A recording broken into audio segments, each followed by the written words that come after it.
Buenas tardes, bienvenidos a la 28 edición de Art Futura, ya sabéis. Bueno, creo que nos conocéis desde hace, algunos no desde hace tantos años. Gracias a Fundación Telefónica por volver a acogernos a esta muestra, este festival de creación y cultura digital. Hoy tendremos dos grandes ponentes e invitados, Chimo Lizana y Luis Miguel Samperio, que después presentaré. Y os quería comentar, bueno, esta edición se llama Criaturas Digitales y Cognición Aumentada. Arthur C. Clarke, como todos conoceréis, uno de los más grandes, importantes escritores de ciencia ficción y experto en prospectiva de todos los tiempos, tenía 3 leyes sobre el futuro. No os voy a hablar de las 3 leyes, solo de la primera ley, de la tercera ley, que es que cualquier tecnología lo suficientemente avanzada es indistinguible de la magia. Y esa magia, precisamente, con la cognición aumentada, nos estamos dotando de esa magia, sobre todo en lo que es la intersección de la realidad virtual con las neurociencias, con los interfaces cerebro-ordenador, hombre-máquina, en el contexto de las neurociencias y la psicología positiva. Y de todos estos temas, de alguna manera, los van a tocar Luis Miguel Samperio y Chimo Lizana. Como dice Moncho Algora en la web que abre el 28 Festival, pues a comienzos de este siglo XXI estamos todos mutando. Bueno, algunos estamos mutando desde los años 70 por lo menos, ¿eh? Pero vale, estamos mutando y nos estamos convirtiendo en criaturas digitales, todos ya, ahora. Y nuestros trabajos, nuestras amistades, nuestras emociones, nuestro arte, todo tiene lugar en el ámbito digital. En estos últimos 10 años, precisamente, hemos progresado mucho en leer y en escribir en el cerebro. Y hemos llegado a ese punto justo en el que estos tiempos exponenciales nos llevan a ese desarrollo que ya prevemos increíble de las criaturas digitales. Y lo más fascinante, como dice Moncho Algora, es que este impacto de la tecnología apenas está llegando. O sea, el impacto de la tecnología lo estamos contemplando ahora en los primeros momentos. Y la cognición aumentada, que no solamente es cognición, hay empatía aumentada y hay más cosas, luego lo veremos, están llegando ahora mismo. Entonces, en este entorno digital, nuestras creaciones, nuestro arte también es diferente. Y en todo este ámbito, en todo este continuo, la parte central de toda esta tecnología, de toda la creación, siempre es nuestra propia humanidad. Y de esto también vamos a hablar hoy. En especial, la 28 edición de Art Futura, quizás más que en otras ocasiones, se centra en determinados artistas, por 2 razones fundamentalmente. Una de ellas es que estos artistas, y en general, lo que es el arte espacialmente inmersivo, es decir, que entramos, o inmersivo, a secas, entramos dentro de la obra, nos sumergimos dentro de la obra, alteramos nuestros estados de conciencia dentro de la obra. Y Art Futura se ha querido situar precisamente en ese marco. Y la segunda razón es porque Art Futura este año, durante 4 meses, ha tenido una exposición, ha producido, ha comisariado una exposición que precisamente se llama Criaturas Digitales, en Roma. Y esta exposición se centraba precisamente, bueno, toda la exposición era un acto o era una invitación a la inmersión espacial, en obras que se podían atravesar, en obras que se podían, digamos, vivenciar o que te envolvían a través de pantallas gigantes, sistemas de videomapping, realidad virtual, realidad aumentada, y en sí el propio espacio era una experiencia inmersiva. Por citar estos artistas, y que vais a ver hoy en la premier, y después, a partir de mañana y pasado mañana, hay una serie de selección de proyecciones como Art Wars, ahí podéis ver artistas como TeamLab, o DGA, que trabajan con esos espacios reactivo-inmersivos. Igualmente, con la obra espaciotemporal del turco norteamericano Can Bulut-Berberk, que nos envuelve, pues eso, con ese tipo de técnicas de videomapping y realidad virtual. Y además, por ejemplo, pasear entre robots, como los robots de Chico Malmastri, o esculturas de luz gigantes, como las de Paul Friedlander. Y bueno, pues vamos a dar comienzo a esta edición de Art Futura. Por favor, Luis Miguel Samperio, innovador social, y Chimo Lizana, premio de arte contemporáneo. Te puedes poner, si quieres, bueno, ubicaros como queráis. No sé si querías ponerte tú en este lado o al revés. ¿Estáis bien ahí? Perfecto. Bueno, pues voy a presentar a mi izquierda Luis Miguel Samperio, es socio fundador de Empática VR, ya el nombre es bastante sorprendente, es embajador en Madrid de dos espacios, o sea, de espacios, eventos y generadores de tendencias como son Consciousness Hacking y el World Summit Happiness. Aparte, combina distintas cualidades que integra para transformar lo que es la experiencia del yo, estos estados alterados de conciencia de los que hemos hablado, con distintas tecnologías, como la realidad virtual, la biometría comportamental, la inteligencia artificial y los interfaces BCIs. Chimo Lizana, Premio Nacional de Arte Contemporáneo, Premio Nacional de Fotografía también. Es uno de los grandes transgresores, habitual ponente en esta casa, es uno de los grandes transgresores en todo lo que ha sido el arte tecnológico, sobre todo a partir del arte robótico y luego 100% creador de criaturas digitales a lo largo de, bueno, 20 años por lo menos. Y en su momento fue el que renovó la Feria Arco, era el director creativo de Arco. Vais a ver que él también es un experto en todos los temas de biometría comportamental, interfaces BCI y todo el aspecto que tiene que ver no solamente con aumentar nuestras capacidades cognitivas, sino trascender el yo y afectar también la conciencia. Pues primero vamos a dar paso a Chimo Lizana, por favor, que nos ilustres con tu ponencia. Muchas gracias a todos. Gracias.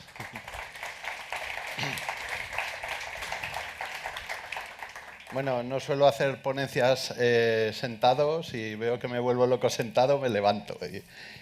Voy a empezar con la presentación.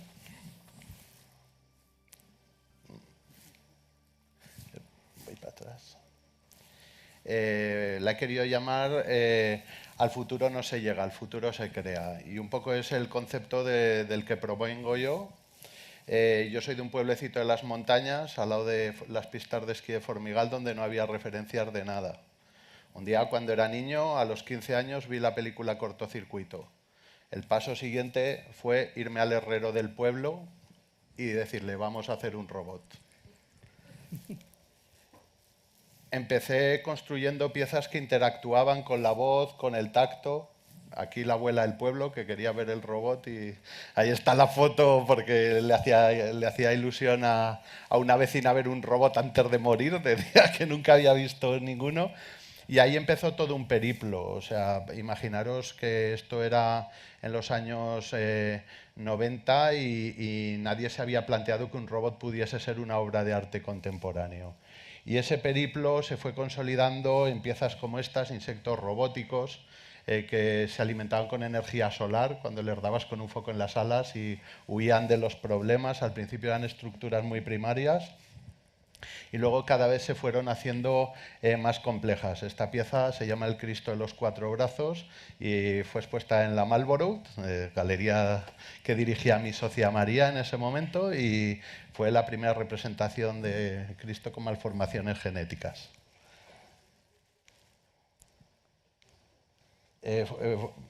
Seguimos construyendo muchísimas obras de arte, meninas robóticas, piezas interactivas, toda la imagen y la estrategia de Arco. Planteamos junto al arquitecto Vicente Salvador, que venía de Londres, en la Feria de Arte Contemporáneo, como si fuese una ciudad, con sus chill outs y todo lo que conocéis ahora, porque desde el año que lo creamos, que empezamos en el 2004, el 2002, ¿no? Del 2002, hasta ahora, pues la evolución de la feria ha ido en esa línea.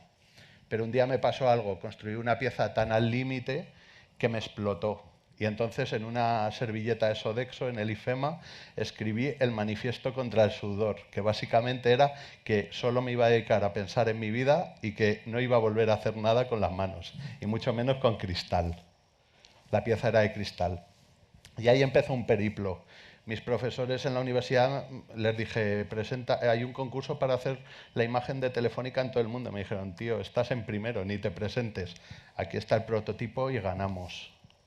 También me decían el de escultura, un robot nunca será arte. Y este es el primer robot que compró un museo de arte contemporáneo en España. Se lo vendí al IBAM. Luego nos decían piezas sin construirlas con las manos, ¿cómo se puede hacer? Y les explicamos. Existen máquinas de 5 ejes, robóticas, que podemos construir a partir de un modelado 3D las obras de arte, que ahora es algo normal, pero en el momento no era. Y aquí pues esta era de 3 por 4 metros y una libélula robótica que compró una familia de Emiratos y bueno, todavía mueve las alas y aguanta la tía. A ver. Todas las piezas iban en esa línea. Piezas que interactuaban con la gente, con energía. Algunas os sonarán de haber visitado Arco. Y bueno, esto fue una especie de récord que tuvimos, que el reto era mucho más radical. Una pieza sin materia, flotando en el aire, que se viese en 3 dimensiones sin necesidad de gafas 3D. Y pues ahí veis el resultado a partir del modelado 3D, cómo se construyó. Yo tuve algunos maestros muy buenos, pero el que más me gustaba de todos era Eduardo Chillida. Y un día me dijo una frase que a mí me marcó para toda la vida, que era, me dijo, Chimo, las cosas auténticas de la vida siempre tienen un aspecto similar. Y cuando eres capaz de reconocer una, eres capaz de reconocerlas todas. Claro, esto te lo dicen con 17 años y no entiendes un pimiento, pero luego con el tiempo logré comprender a qué se refería Eduardo con esta afirmación.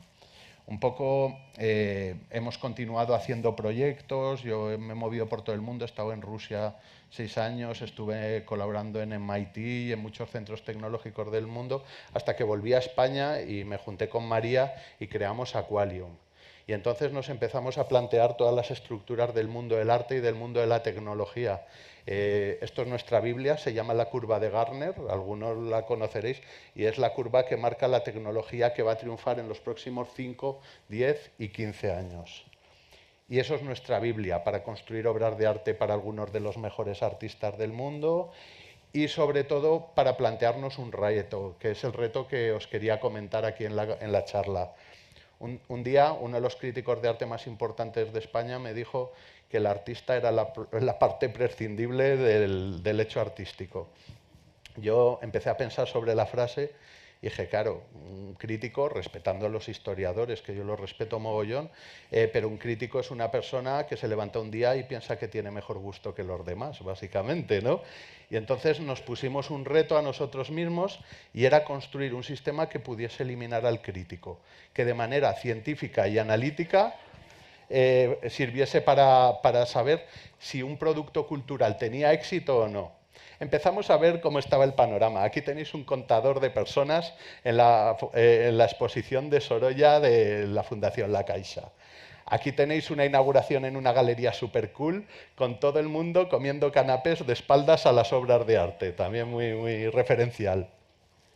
Aquí tenéis, le he puesto las gafas para que no lo reconozcáis, a mi profesor, el que me dijo que un robot jamás sería arte. También lo pongo en las presentaciones, y la foto del robot al lado.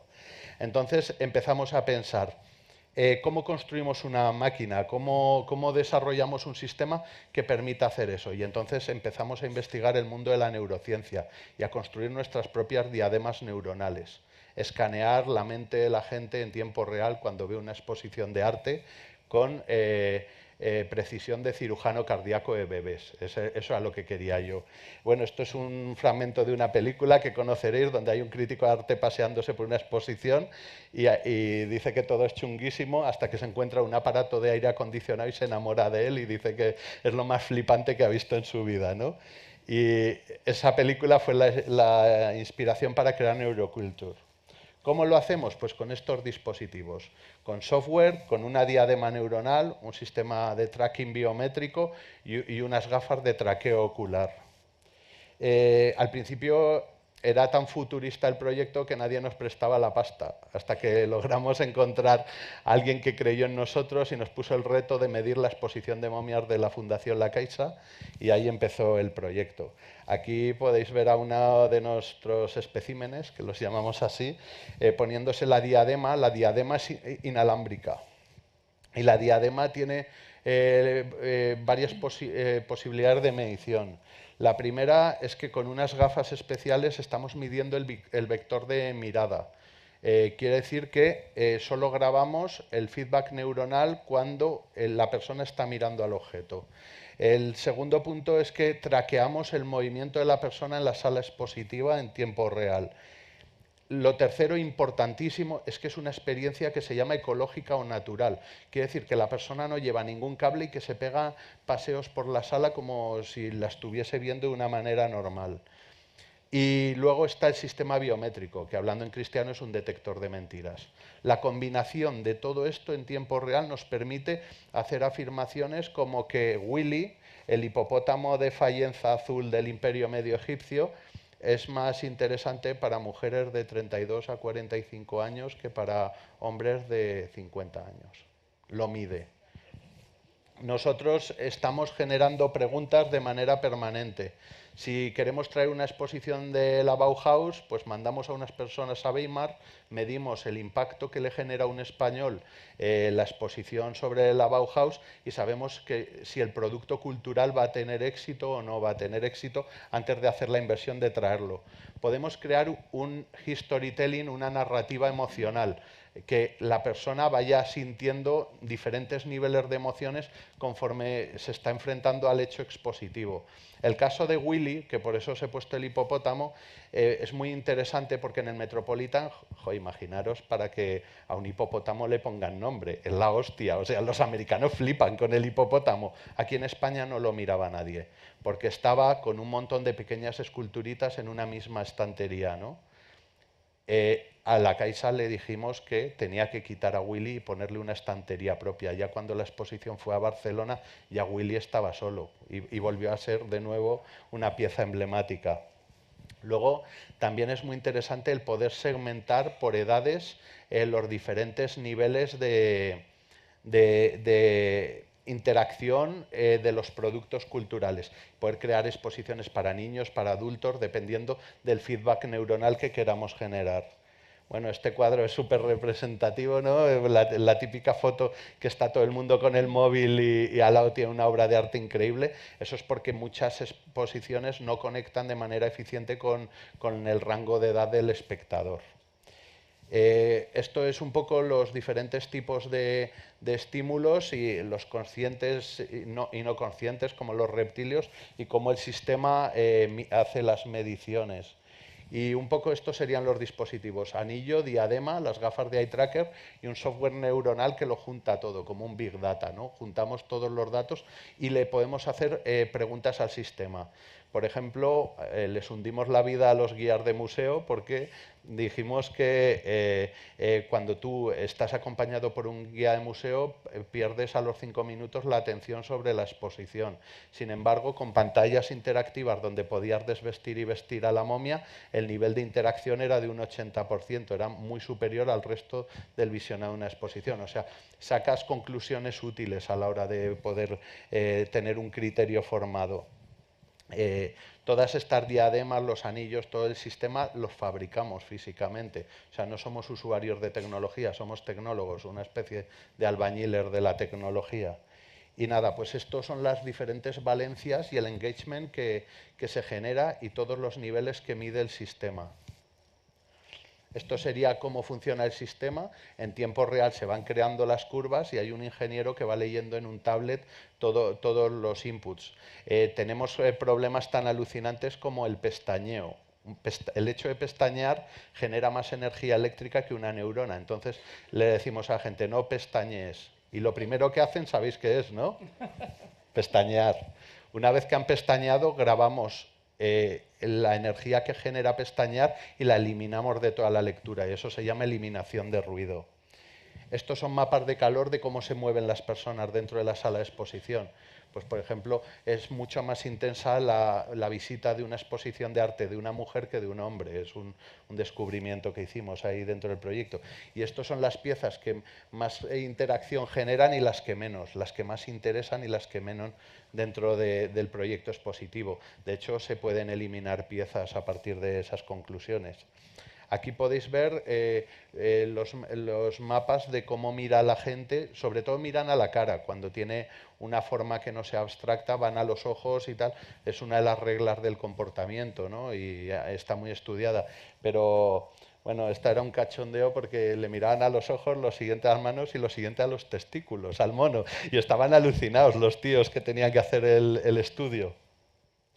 Y esto también es muy interesante. Sabemos que tenemos más rigor que nuestro amigo, el crítico de arte, porque hemos hecho la experiencia en laboratorio y la hemos hecho a nivel natural en la sala de exposiciones, y como podéis ver, las dos lecturas son casi paralelas. Quiere decir que la lectura que hemos hecho en un entorno natural se asemeja mucho a la que hemos hecho en el laboratorio con fotografías de las obras de arte, lo cual nos valida a nivel científico.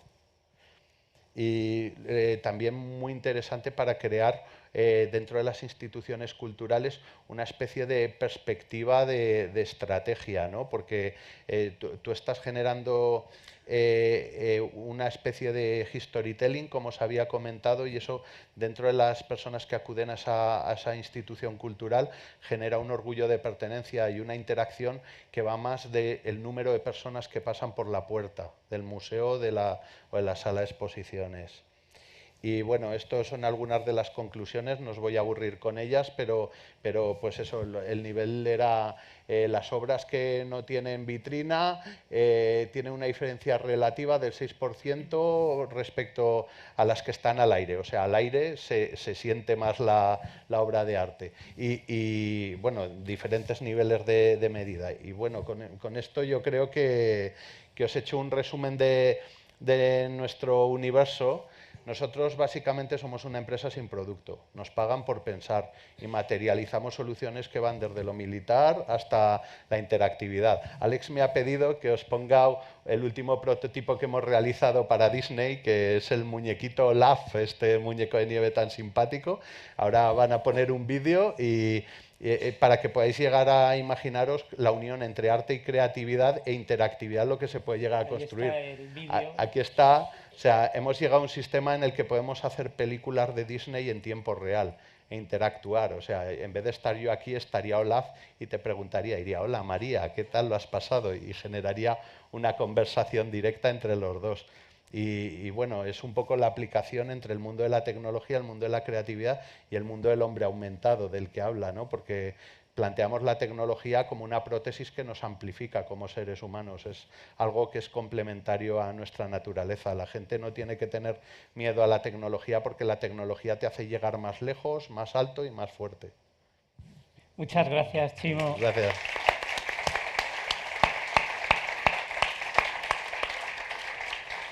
Pues ahora vamos a dar paso. Además, este vídeo estaba dedicado también especialmente, además de a todos vosotros y vosotras, a Luis Miguel Samperio. Y a lo mejor ahora descubrimos también un poco por qué Luis Miguel Samperio es socio fundador y visionario de Empática VR, que ahora mismo está causando un impacto muy potente en California, tanto en la parte de Hollywood como sobre todo en las universidades que trabajan alrededor de la cognición aumentada y de realidad virtual, y ha hecho un hueco para estar con nosotros porque dentro de unos días se va al Foro Mundial de Derechos Humanos y Salud Mental de Guadalajara, Jalisco. Bueno, adelante, Luis Miguel. Muchas gracias, Alejandro. Gracias a todos por estar aquí. A ver si me cargan la presentación. Vale. Bueno, muy bien. Pues yo la presentación de hoy la he querido destinar a la idea de que el aumentarnos no es aumentarnos a nivel individual, sino es aumentarnos a nivel colectivo, ¿no? Le he titulado El arte digital en VR hacia un nosotros más grande. Y quiero explicar este concepto a través de 4 ideas que van a sustentar la idea principal que va a sostener toda esta charla, que es que precisamente lo que queremos los seres humanos es conexión. Es algo que sabemos, que es lo que realmente está marcando lo que queremos hacer en nuestro día a día y de alguna forma subconscientemente estamos siempre persiguiendo, ¿no? Decía este psicólogo existencialista de la Universidad de Stanford que realmente el ser humano lo que busca es sumergir ese yo solitario en un nosotros, ¿no? Ese es el aumento que yo considero que hacia el cual vamos los seres humanos, y cómo creo que la tecnología y sobre todo el arte digital inmersivo va a poder ayudarnos en esta dirección. Quiero hablaros de esta primera idea, que es cómo la VR digital va a aumentarnos en un concepto que se llama acoplamiento neural. Y os lo voy a explicar Como decía, entendiendo que el ser humano siempre busca la conexión con los demás, este acoplamiento neural que se produce cuando dos personas se enamoran, por ejemplo, o cuando estamos en una experiencia inmersiva de arte, como puede ser musical, donde encontramos esta sensación de que es más placentero escucharlo todos juntos que nosotros solos en casa, ¿no? Se produce un acoplamiento neural por las ondas cerebrales en el tema musical. También sabemos, y es lo que os voy a explicar ahora, que se produce este fenómeno cuando estamos sumergidos en una película, en una experiencia audiovisual. Es algo que han empezado a estudiar en un campo nuevo de conocimiento que se llama Neurocinematics y que precisamente estudia cómo se correlaciona el cerebro, se produce una correlación que ahora mismo os voy a enseñar, ¿no? Como digo, es un campo nuevo que ha salido, que es la neurociencia del cine, que está mediada por, la lleva esta sociedad, la Sociedad del Estudio Cognitivo de la Imagen en Movimiento, y un estudio estrella que ha tenido mucho impacto en el mundo audiovisual es precisamente el que ha hecho Uri Hasson, poniendo a los seres humanos, a sujetos, a ver una película en una máquina de resonancia magnética funcional, ¿no? Veis ahí a la izquierda cómo se les han puesto pues, a ver El bueno, el feo y el malo, o alguna película de Hitchcock, y estudiar qué es lo que pasa en el cerebro de sujetos diferentes cuando están sumergidos en esta experiencia audiovisual. Pues realmente la idea principal que quiero que saquéis de esto es que si os fijáis en la parte izquierda, donde las personas, bueno, mejor dicho, mejor en la parte derecha, cuando están viendo esa película, cuando están sumergidos en una narrativa que tiene una serie de coherencia, veis cómo se activa una parte del cerebro que ellos denominan como correlación intersubjetiva, ¿no? Como que todas las personas que están viendo una experiencia audiovisual al mismo tiempo están de alguna forma procesando la información de una forma muy parecida, ¿no? Se produce una especie de acoplamiento neural que no se produce en el caso de la izquierda, como vais a ver, que es sencillamente cuando estaban midiendo el cerebro de personas que estaban en la calle, sencillamente expuestos a la realidad cotidiana, ¿no? O sea, esto lo que nos está diciendo es que esa estructura narrativa que el cine tiene y que la experiencia audiovisual de un artista genera, de alguna forma acopla cerebros, ¿no? acopla mentes. Es muy bonito verlo también, por ejemplo, cómo según el estilo narrativo de los diferentes directores se produce más acoplamiento o menos acoplamiento, ¿no? Creo que ahí es la de Alfred Hitchcock la que realmente produce esa correlación mucho más potente del neocórtex.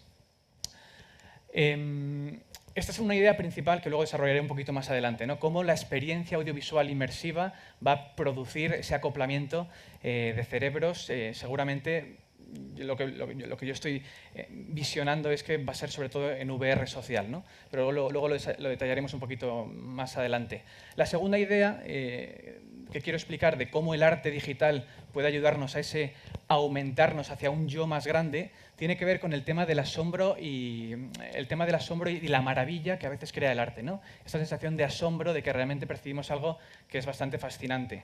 Y quiero explicarlo explicando esta emoción, que es la emoción de asombro, que todos conocemos, que es una emoción espectacular, que además se produce en todos los seres humanos independientemente de la cultura. Una emoción que se ha correlacionado bastante con el tema de la realidad virtual, ese wow effect que tienes cuando estás viendo una experiencia en realidad virtual inmersiva que te saca de tu yo cotidiano. Como digo, esta emoción, a mí me gusta explicarla, esta emoción del asombro, con esta viñeta de Calvin and Hobbes que dice si las personas se atrevieran a mirar a las estrellas, se darían cuenta de que sus problemas no son tan importantes, ¿no? De alguna forma esa mirada cósmica que te saca de tu realidad cotidiana y que te genera una pérdida del yo, una disminución en el tema del ego, es algo que también Albert Einstein decía, ¿no? Esa maravilla, ese asombro. Bueno, pues como también he querido traer un poco en honor a Carl Sagan, que ayer fue su día, donde hablaba precisamente de esta sensación de asombro y explicaba que para criaturas tan pequeñas como nosotros, la vastedad del cosmos de alguna forma hace que solamente sea algo que podamos soportar con el tema del amor, ¿no? Está relacionado con esa vastedad de percepción que tiene la realidad virtual y que va a ayudarnos a aumentarnos hacia un yo más grande. ¿Por qué? Por este estudio precisamente que realizó la Universidad de Berkeley, donde demostraron que efectivamente una sociedad donde el narcisismo está creciendo ampliamente, donde la versión individualista está cogiendo mucha importancia, el tema del asombro, y sobre todo el asombro mediado por el arte, cómo podía combatir ese narcisismo individualista para ir hacia un yo más grande de los demás, ¿no? y las conclusiones que sacaron en este estudio precisamente eran aquellas, eran que cuando una persona estaba sometida a una experiencia audiovisual e inmersiva con unas cualidades muy potentes, se producía precisamente esta disminución del yo. El yo disminuía, aumentaba la humildad y aumentaba esa sensación de interconexión, de que mis problemas los puedo relativizar porque hay algo más grande que yo mismo que está jugando, que está teniendo lugar cabida, ¿no? Y esto es un estado alterado de conciencia, del que has mencionado antes Alejandro, que genera esta experiencia audiovisual y que se está empezando a estudiar que el arte produce, ¿no? Un estado alterado de conciencia que tiene una serie de cualidades psicológicas denominadas por estas 4 letras STER, donde a mí la que más me gusta precisamente es la S, la selflessness. Lo que hace es que precisamente cuando estamos sumergidos en esa experiencia audiovisual perdemos el yo. Se produce una ruptura del yo precisamente porque la parte del yo que se calcula en estructuras frontales del cerebro se desactiva. Cambiamos la parte consciente y estamos en parte subconsciente procesando la obra de arte de una forma muy potente, ¿no? Como digo, fuentes de asombro de esta emoción tienen que tener cualidades que algunos determinan como complejidad, novedad y armonía, ¿no? Son cualidades que se encuentran, como digo, pues en la naturaleza, el asombro de percibir la belleza de la naturaleza, la belleza del arte o la belleza del arte digital, ¿no? Decía este creativo que precisamente el arte es como la magia, es la ciencia de manipular los símbolos, las palabras y las imágenes para alcanzar estados alterados de consciencia, ¿no? Para cambiar la consciencia. Y aquí es donde digo precisamente que esta realidad virtual que nosotros trabajamos en esta red que ha comentado Alejandro, a la que pertenezco, de Consciousness Hacking, una red internacional que ha nacido en Silicon Valley con la intención de volcar la tecnología hacia el crecimiento personal de las personas, pues como digo, esta tecnología es estrella en modificar esta percepción del yo, precisamente porque este asombro, que es la intersección entre ciencia y arte, la combina perfectamente, ¿no? Y además, quiero explicar que esta sensación de asombro, esta sensación de este intangible que tiene el arte, ¿no? y que nos llena tanto a los seres humanos, creo que vamos a superarlo, vamos a poder potenciarlo en las próximas décadas, ¿no? Estamos viviendo épocas tremendamente racionalistas, donde únicamente entra la parte racional de la mente y nos dejamos atrás esa parte más intuitiva del arte, o nos dejamos atrás, parece que no se la reconoce tantísimo como se debería en la sociedad, y creo que vamos a avanzar muchísimo como digo, con la realidad virtual. Por volver a mencionar a Einstein, decía precisamente esto, que la mente intuitiva, aquello que yo se lo atribuyo tanto al arte, es ese don sagrado que está por encima de la mente racional, ¿no? Que es la que tira hacia arriba. Y hemos creado una sociedad donde se honra a la mente racional y, sin embargo, no tanto a la mente intuitiva, ¿no? Además, también por hablar de las emociones y cómo el arte rompe barreras en ese sentido, me gusta mucho esta escultura que seguro que conocéis, del Burning Man, que habla precisamente de ese niño interno que todos tenemos dentro y que la sociedad nos impide sacar. Jack Pansep, uno de los padres fundadores de la neurociencia de las emociones, la neurociencia afectiva, que acaba de fallecer, hablaba precisamente de que el ser humano está mediado por 7 emociones principales que van desde la búsqueda, desde el seeking hasta el juego, ¿no? Es algo que está profundamente metido dentro de nuestra psique, que está profundamente motivando la razón, ¿no? Es la emoción la que motiva la razón, ese niño interno emotivo que tenemos dentro y que tapamos con la racionalidad, ¿no? Pues esta búsqueda, este seeking que se traduce en entusiasmo, que va hacia el juego, que se traduce en alegría, es lo que nosotros, o lo que muchos han contado, ¿no? Hideo Kojima, por ejemplo, en su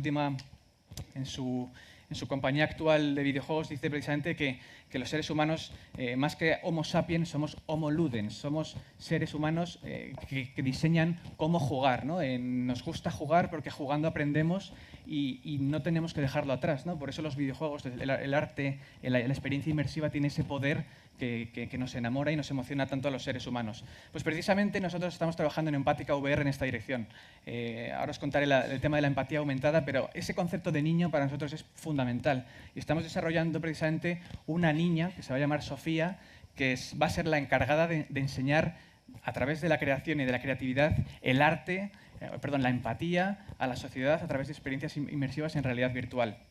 Esa es la tercera idea que quería comentar, la empatía aumentada.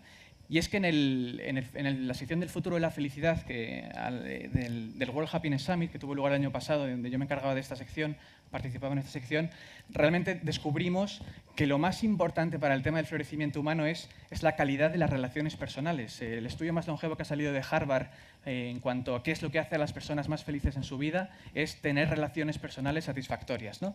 Pues esto es lo que nosotros queremos trabajar. ¿Cómo podemos mejorar las relaciones personales de las personas? ¿Cuál es el impedimento principal que tienen las personas en este campo? Que los seres humanos percibimos el mundo tal y como es, no tal y como es, sino cómo somos nosotros. Nosotros estamos generando nuestra propia realidad. Nosotros estamos viviendo nuestra propia realidad virtual y procesamos el mundo de una forma muy particular. Pues en esta dirección estamos creando... Bueno, perdón, decía este también neurocientífico que nuestro cerebro alucina nuestra realidad, ¿no? Nosotros estamos, como digo, procesando la realidad de una forma muy concreta. Pues en los próximos años, y esta es la dirección en la que va Empática VR, nos daremos cuenta de que el Internet de las cosas se nos va a quedar pequeño, se nos va a quedar tan pequeño lo que podríamos llamar el Internet de los seres humanos, vamos a ir al Internet de los seres que se convierten en otros, del Internet of Human Becomings. Vamos a diseñar inmersiones en realidad virtual para meternos en la mente de otras personas, para aumentar nuestra empatía y realmente llegar a entenderles, ¿no? Realmente en estos primeros pasos no vamos a poder meternos directamente en la mente particular de una persona, aunque sí que es cierto, bueno, porque somos profundamente únicos y nuestras redes neuronales son muy únicas, pero como decía Chimo, sí que hay ya dispositivos que son capaces de leer qué es lo que está visualizando una persona, ¿no? No vamos a poder meternos en su comportamiento de momento, estamos acercándonos, todavía no es del todo real, creo yo, luego me puedes corregir. Polaroid de los sueños, ¿no? Ya se puede hacer fotos. Va un poco por ahí. Eso es, pueden sacar, por ejemplo, con escáneres, pueden sacar qué es lo que está visualizando una persona y reconstruir la imagen visual. Pero eso es algo que llegará más tarde, ¿no? Lo que nosotros somos patrones de información, tenemos una serie de patrones y eso es precisamente esos patrones, como dice Kurzweil, precisamente los que podremos habitar. Yo podré meterme en una realidad virtual para meterme en una persona que se parezca, por ejemplo, pues a mi novia, o una persona que se parezca a mi madre. Podré entender su comportamiento precisamente porque estamos diseñando esto. Y por terminar, de hablar del concepto de cognición aumentada, creo que también la dirección del arte va en la dirección de aumentar las experiencias transformativas, pero compartidas. Recordad que hilaba esta idea en la idea anterior de realidad virtual social.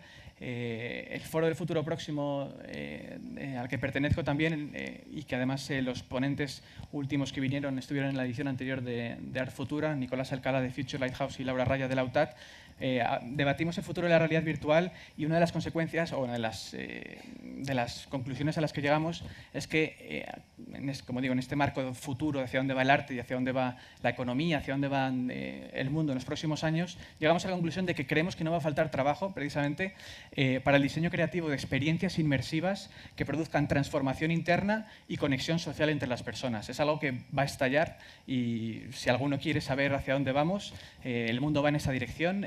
Se habla, por ejemplo, de que en 2 décadas, no sé si serán 2 o 3, pero tendremos realidad virtual desde dentro del sistema nervioso. Ray Kurzweil habla mucho de esto, el Virtually Human de Martin Rothblatt. No sé si esto recuerda a San Junípero de Black Mirror, a eso voy. No sé si os recuerda a Westworld, puede ser. Pero desde luego creo que, como decía Joseph Campbell, uno de mis filósofos favoritos y que creo que tiene una razón increíble y ahora con la tecnología va a tener más sentido, dice que las personas lo que buscan es un sentido para su vida. Dice, no creo que realmente sea eso lo que buscan las personas. Yo creo que lo que buscan es la experiencia de sentirse vivos, de tal forma que las experiencias que tienen en el plano puramente físico tengan resonancia con lo que realmente somos nosotros por dentro, ¿no? Que eso es el arrebato de lo que supone ser vivos. Pues no sé si yo le pondría unas gafas de realidad virtual para hackear su conciencia, pero creo que está en una dirección bastante acertada. Muchas gracias. Muchas gracias.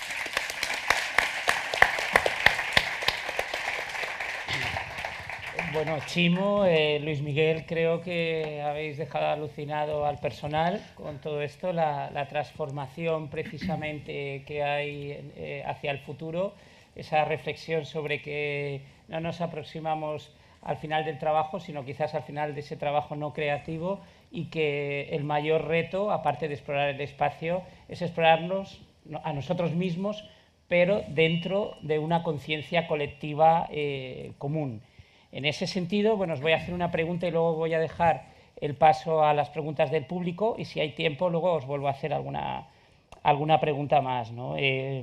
Creo que aunque ya habéis tocado los dos el tema, es por si queréis añadir algo más después de haberos escuchado el uno al otro y en referencia al tema principal, digamos, de Arfutura de esta edición, que es la cognición aumentada, que es pues ese conjunto de tecnologías dedicadas a impactar, aumentar nuestras capacidades cognitivas, emocionales, de conciencia, ¿no? Y esta tecnología que ya está atravesando nuestro cráneo, nuestra epidermis, y está llegando y va a llegar, como tú bien has dicho, en 2 o 3 décadas, incluso a nivel sináptico, que es tremendo, ¿no? O sea, esos estados alterados de conciencia, esa creatividad, hasta dónde puede llegar, que es un poco también el comentario que hacía Moncho Algora respecto de esta edición. Entonces, ¿cómo pensáis que se va a materializar? No sé si hay una hoja un poco de ruta o destacar algún aspecto de cómo se va a materializar este impacto de la cognición aumentada en la inteligencia colectiva, empática y en la conciencia humana. ¿Cómo va a impactar en la conciencia global y cómo nos puede ayudar a ese futuro en el que nosotros vamos a aportar alma, sentimiento, emoción y empatía, y las máquinas nos van a aportar inteligencia, fuerza, nos van a amplificar en el sentido que decía Chimo? ¿Cómo lo veis? ¿Quién empieza a contestar a esta preguntita? Yo creo que hay varios niveles de frontera. Primero estuvo la revolución industrial, luego hemos vivido una revolución tecnológica, ahora estamos en los albores de la revolución cuántica y la gente no sé si se ha parado a pensar, pero la verdadera revolución que estamos viviendo es el hackeo del cuerpo, la revolución génica. Que una persona piense en disparar en Nueva York y otra dispare en Texas es algo que ya se ha hecho. Que se pueda sacar una Polaroid de los sueños de la gente en color es algo que ya se ha hecho. Pero el hecho de la extensión de la vida conlleva una expansión lateral de la vida también y una expansión lateral de la interacción entre las personas, de el coworking global, los entornos virtuales. Lo estamos empezando a vivir. La empresa más importante de hoteles del mundo no tiene ningún hotel. Y la de taxis porque le hemos obligado en España, si no, no tendría ningún taxi. Facebook es la publicación más importante del planeta y no tiene ningún editor ni nadie que escriba. Se está creando una especie de realidad líquida.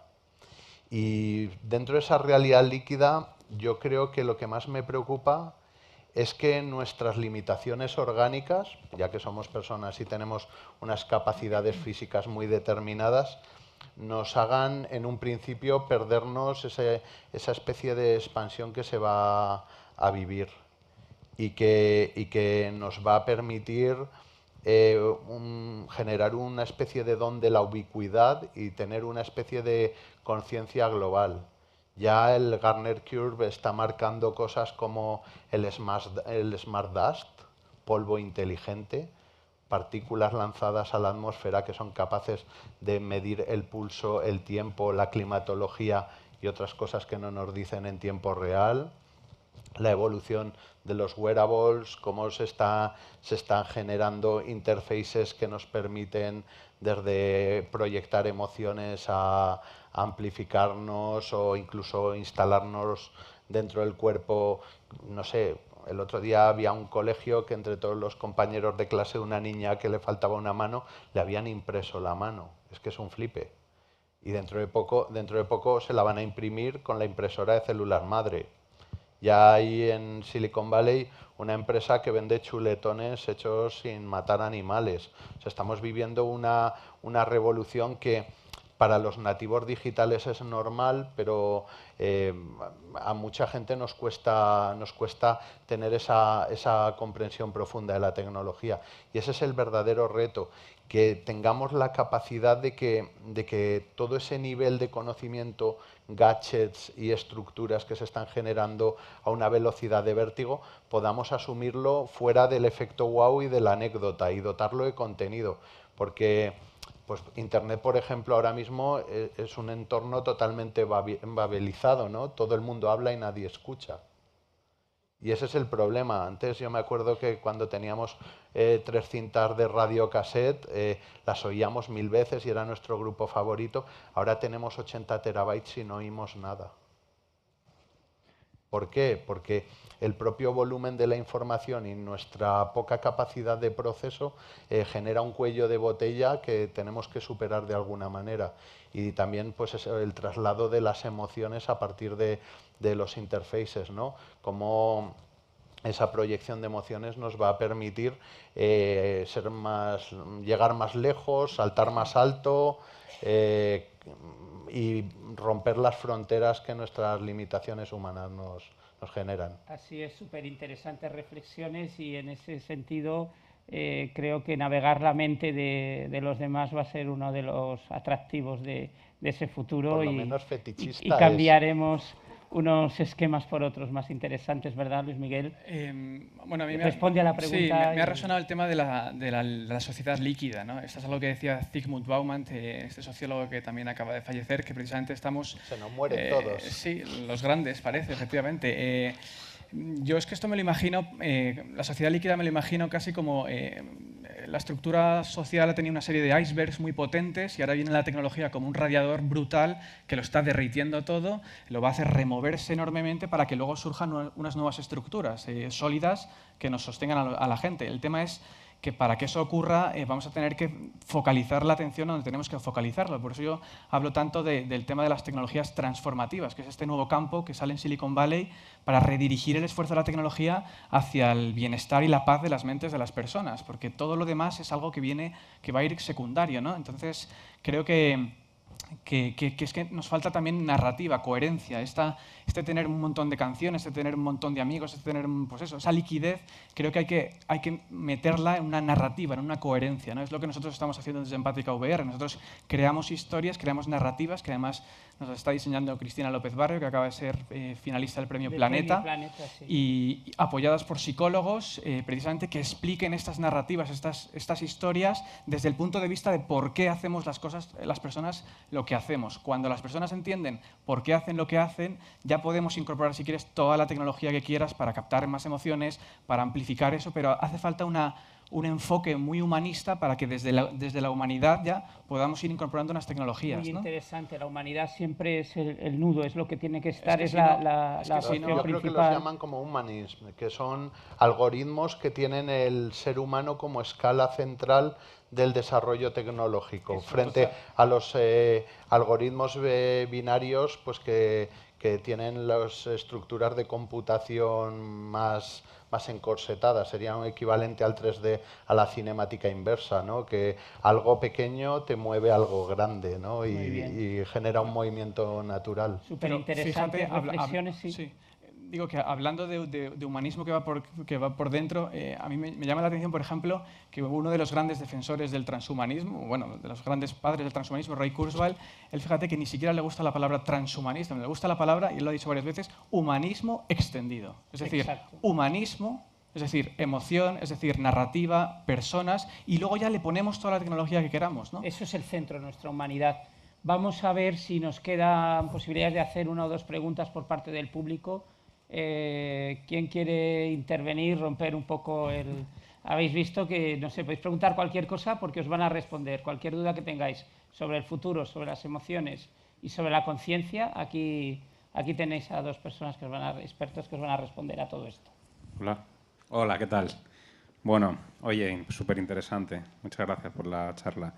Yo no he entendido todo del todo, pero bueno, me he hecho una idea. Pero hay una cosa que me preocupa, porque soy padre de un niño de 2, pero uno de 8, que yo creo que ya es virtual completamente, ¿vale?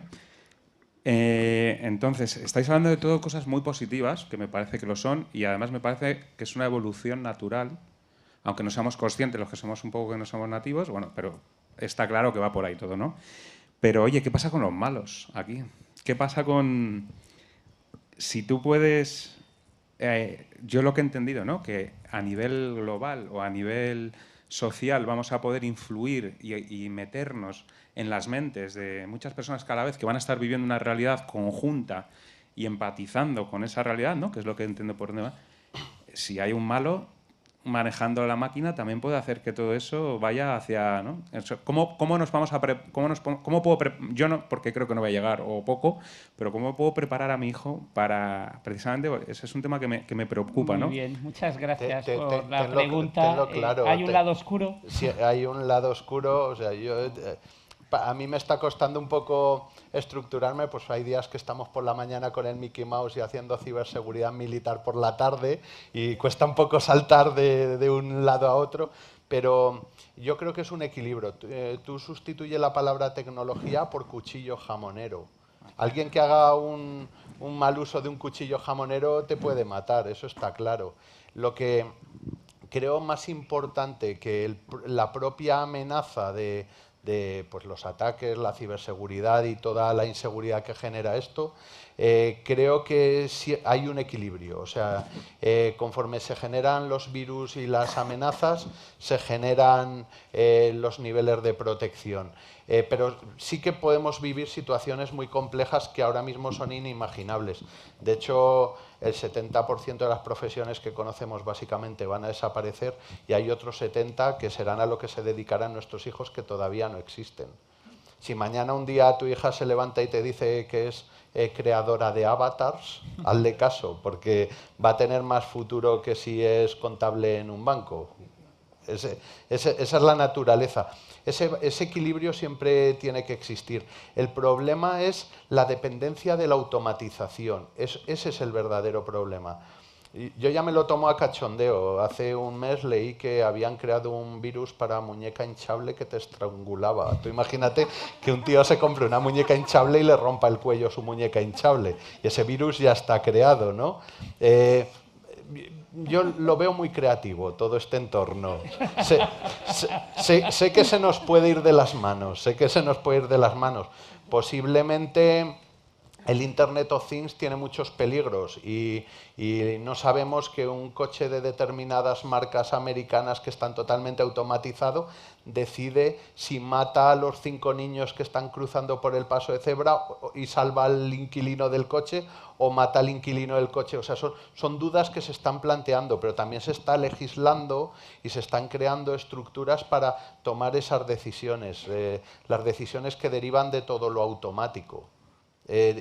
También tiene otras ventajas, pues no sé, a mí el Internet of Things me trae loco, o sea, que tu caja de cereales avise a la nevera de que se están acabando y que lo compre automáticamente y te lleguen los cereales cuando ya solo te queda un 20%, te facilita la vida, pero también te genera una dependencia que mal utilizada, ¿no? Y sobre todo hay que desconfiar de lo gratuito. En Internet, cuando algo es gratis, el producto eres tú. Luis Miguel, ¿quieres añadir algo más? Genial, Chimo. Bueno, pues efectivamente que la tecnología es un arma de doble filo, la puedes usar bien o la puedes usar mal. Lo que tú hacías referencia a lo que algunos conocen como el master switch, ¿no? Es decir, ese botoncito que nos va a controlar y pues el peligro existe, pero no puede ser... Creo, es que no podemos establecer un diálogo, pero bueno, yo creo que la empatía también va a jugar a favor de alguna manera gestionar estas posibilidades aumentadas. Y una de las cosas que decía aquí en Fundación Telefónica, Jerome Glenn, el director del proyecto más importante de prospectiva a nivel mundial, respaldado por la ONU, es que de alguna manera, ¿qué va a suceder si tanto a nivel intelectual como a nivel empático, digamos, llegamos a ser un equivalente a genios aumentados? Pues él pensaba que la sociedad necesariamente iba a ser mejor, ¿no? Entonces, también ese es el pensamiento tecnooptimista que está detrás de estas situaciones, sin abandonar nunca esa vigilancia a la que Chimo y Luis Miguel se han referido. No sé si tenemos tiempo para una pregunta más o lo dejamos aquí ya. Hacemos una pregunta más. ¿Hay alguna pregunta más del público, por favor? Hola, bueno, lo primero quería agradeceros y felicitaros por la ponencia, que ha sido muy interesante y muy divertida. Y Gracias. bueno, quería hacer una pregunta con respecto a lo que ha preguntado el compañero también. va en la misma línea en el sentido, pero es un poco diferente. O sea, en vez de especificar en los individuos que pueden ser malos o ciertos aspectos de la tecnología, ¿hasta qué punto esto puede ser negativo, por ejemplo, de generar diferenciaciones en las clases sociales e incluso generar clases sociales nuevas a partir de la biología, sobre todo en el tema que tú decías, Simo, de pues el tunear el cuerpo humano a partir de la ingeniería genética, la biotecnología, etcétera, etcétera. Un poco como la película Gattaca, que se generaban nuevas estratificaciones sociales a partir pues, de las posibilidades económicas que pueden tener ciertas personas con respecto a estas ventajas. Muy bien, adelante. ¿Empiezo yo o empiezas tú? A mí me Yo da. lo único que diría al respecto va un poco en la línea que has dicho tú, es decir, No cuando, quiero decir- cuando tú aumentas no la... quiero decir- Bueno, cuando creo no- que se ha no quiero decir entendido que haya tu que tener pregunta. miedo, vamos a ver. Te pueden contestar, creo que se ha entendido bien la pregunta. Luis Miguel. Aquí, efectivamente, el peligro está clarísimo. Lo que algunos pretendemos y estamos poniendo nuestro enfoque en hacer es precisamente desarrollar la consciencia humana. Cuando tú desarrollas capacidades de comprensión entre los seres humanos, todo este tipo de cosas como que se articulan y se solucionan medio solas, ¿no? Por decirlo de alguna forma, como la mano de Adam Smith, ¿no? Es decir, tú eleva el nivel de consciencia del planeta y digamos que todo eso y esperemos que se mejore. No ahora mismo yo en lo que estoy trabajando y es lo que te puedo decir, ¿no? Es ese enfoque de desarrolla la compasión, la empatía de los seres humanos y entonces se darán cuenta que lo que les afecta a ellos también les afecta a los demás. Por hablarte, por ejemplo, de neurociencia también, neurociencia y conciencia social, la teoría que desarrolla, por ejemplo, Michael Graciano de la Universidad de Princeton precisamente va en la línea de que el concepto que yo tengo de mí mismo está mediado por el concepto que yo creo que los demás tienen de mí. Es decir, yo no soy en la medida en la que yo no sé lo que tú piensas que soy. O sea, se ve que estamos diseñados para ser profundamente sociales, ¿no? Entonces, tira hacia arriba de alguien, eleva el nivel de conciencia de alguien y creo que automáticamente por vasos comunicantes lo otro también es la respuesta que te puedo dar. Yo creo que el dato es el nuevo oro. Que el que tiene acceso al dato tiene acceso al poder, si eso es lo que preguntabas, pero el acceso a la tecnología es en todas las capas. Lo bueno es que la producción masiva permite que cualquier persona pueda tener un portátil, cualquier persona pueda generar cualquier tipo de interacción. El verdadero peligro está en la no protección de nuestra privacidad en todos los aspectos. Si tienes una Smart TV en el dormitorio de tu casa, que sepas que estás produciendo porno gratuito. Tienes que saberlo porque te pueden estar grabando si esa Smart TV está conectada a Internet. Si tienes un teléfono móvil en el bolsillo, que sepas que estás localizable y que pueden estar grabando o pueden estar viendo todo lo que haces, pero también tiene otra contrapartida que es la seguridad.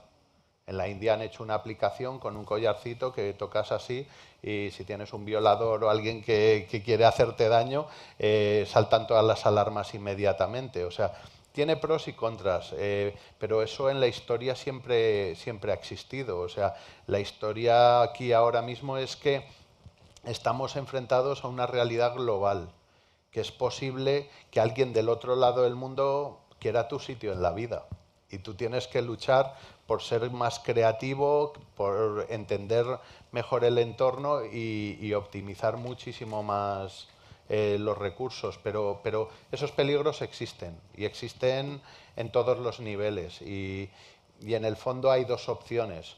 O piensas, soy demasiado pequeño y mis miserias no le interesan a nadie, que es lo que pensamos casi todo el mundo, o pones caminos y adquieres conocimientos para poder proteger esa privacidad. O sea, hay un ejemplo que me hace gracia, que son unas nuevas máquinas de vending en las que la gente vende su privacidad por una botella de agua mineral con sabor a limón y toda esa privacidad. Se van todos contentos y dicen, no, me he cogido una botellita gratis en la máquina de vending.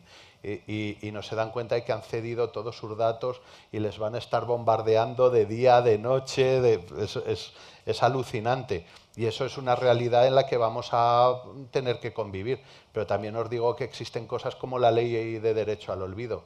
tú puedes pedir oficialmente a Google o a quien sea en Internet que te haga desaparecer de Internet. Es un derecho tuyo como ciudadano. O sea, está balanceado, como siempre. Yo creo que es como siempre. Muchas gracias, Chimo Lizana, Luis Miguel Samperio. El futuro nos pertenece y viene detrás de señores como estos. Muchas gracias.